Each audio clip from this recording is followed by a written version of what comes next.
বাংলাদেশ থেকে বাড়ি ফিরছে ভারতীয় ছাত্ররা। বীরভূমে ফিরলেন তামান্না। পরিবার ছিল আতঙ্কিত, চিন্তিত। বাংলাদেশ থেকে বাড়ি ফিরলেন বীরভূমের তামান্না পারভিন।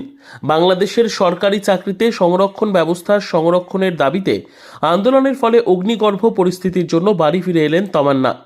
এখনও আটকে মুরারই গ্রামে ডাক্তারি ছাত্রী সুমনা সুলতানা। তিনি বাংলাদেশের কিশোরগঞ্জের প্রেসিডেন্ট আব্দুল হামিদ মেডিকেল কলেজের চতুর্থ বর্ষের পড়ুয়া।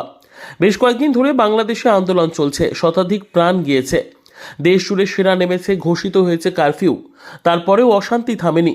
যদিও রবিবার বাংলাদেশের সুপ্রিম কোর্ট সংরক্ষণের সংস্কারের পক্ষে রায় দিয়েছেন।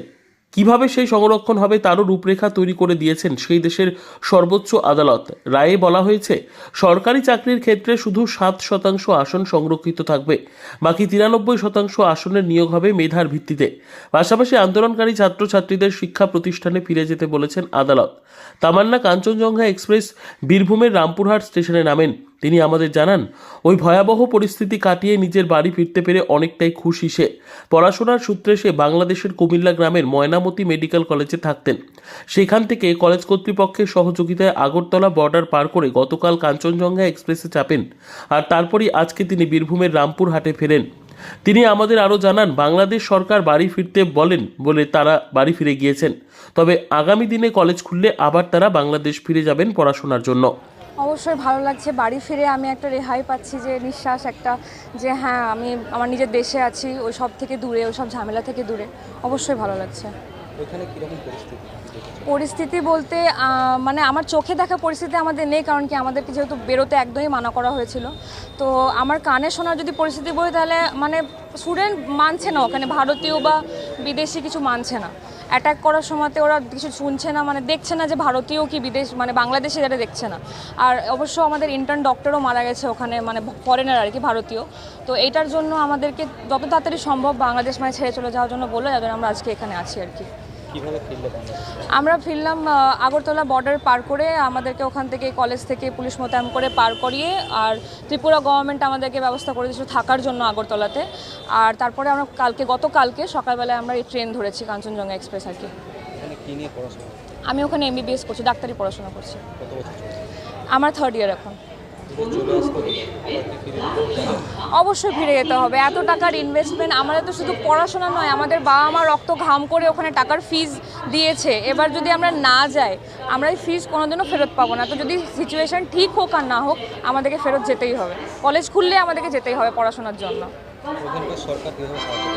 ওখানকার সরকার আমাদের ভারতীয়দের জন্য আমার মনে হয় না কোনো সাহায্য আমি পাইনি, তো বাকি আমার জানা নেই। কিন্তু আমাদের ওই ইন্ডিয়ান যে হাই কমিশন আছে, উনি আমাদের মানে ফরেন স্টুডেন্টসদেরকে বেরোনোর ব্যবস্থা করে দিয়েছিলেন শেষের দিনে আর কি, বাস এতটুকুই। না, আমরা অনেক চেষ্টা করেছি রাজ্য সরকারের কাছ থেকে সাহায্য নেওয়ার, যে আমাদেরকে ট্রেনে, এই যে আমরা এত মেয়ে স্টুডেন্ট ছিলাম, আমরা জেনারেল বগিতে চেপে এসেছি।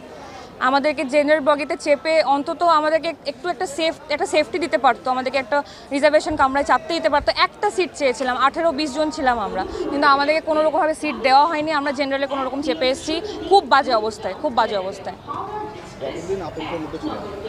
আতঙ্কর মধ্যে প্রায় 1 সপ্তাহের ওপর যোগাযোগ হয়েছিল মোটামুটি 3 দিন আগে থেকে। মানে নেটওয়ার্ক মানে আমাদের ওখানে তো সব বন্ধ করে দিয়েছে, কিন্তু আমাদের এখানে জিও সিম ছিল বলেই আগরতলা থেকে যোগাযোগ হচ্ছিল, আগরতলা টাওয়ার কাজ করছিল। হ্যাঁ, মেয়ে পড়াশোনা করে MBBS। এই যে 3 বছর পর ফিরে আসতে, মানে 3rd ইয়ার কমপ্লিট করে ফিরে আসতে হবে, হ্যাঁ, তাহলে কি পাঠাবেন? যদি পরিস্থিতি ভালো থাকে তাহলে চেষ্টা করবো পাঠাবার। আর যদি সেরকম না হলে, আমরা যদি ভালো হয়, যদি এদিকে হয়ে যায় তাহলে খুব ভালো। মানে পাঠাতে চাইছি না মেয়ে বলে, যদি এখানে হয়ে যায় তাহলে ওখানে পাঠাবো না।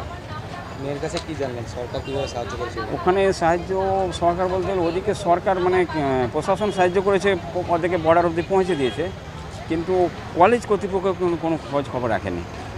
কলেজের কোনো প্রফেসর বা ডাক্তাররা কোনো খোঁজ, হসপিটাল বলতে একটা, কিন্তু ওরা এখানে কোনো খোঁজ খবর রাখেনি যে কেমন আছো, তোমরা কী করছো। 9 জন ছিল, পরে বাকি সব চলে গেছিলো। রাজ্য সরকার থেকে এখন তো খোঁজ খবর নিচ্ছে, আমাদের পুলিশ তলব করছে মেয়ে পৌঁছালো কিনা এসব। হ্যাঁ, প্রশাসনে রাজ্য সরকার থেকে আমি এখনও কিছু হয়নি। যাই হোক, হ্যাঁ, কেন্দ্র সরকার উদ্যোগ নিয়ে পাঠিয়েছে, যে রাজ্য সরকারও এখন করবে সেটা আমরা জানি না কি করবে। কেন্দ্র সরকার যে উদ্যোগ নিয়ে পাঠিয়েছে, কী বলবে? ভালো বলবো, অবশ্যই ভালো।